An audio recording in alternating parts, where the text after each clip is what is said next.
Command and control attack happens when a hacker takes control of your devices to send unsolicited commands.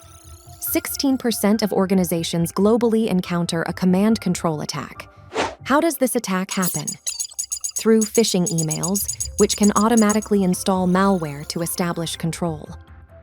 95% of cyber attacks begin with phishing. How can Splunk help? Monitor network traffic. Prioritize security implementations like two-factor authentication, digital code signing.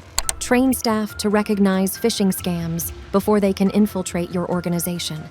How does an Internet of Things threat attack happen?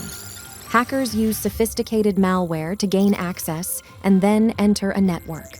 Lack of infrastructure security. Vulnerabilities in the network.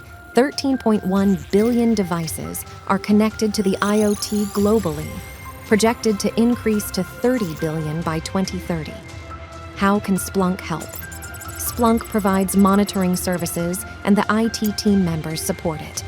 Auto-discover all IoT devices in the network. Monitor remote devices to track the status. How does a ransomware attack happen? An infected host encrypts a victim's data to hold it hostage until the victim is forced to pay a fee.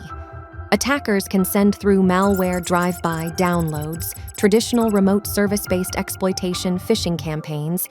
How can Splunk help? 17% of all cyber attacks are ransomware.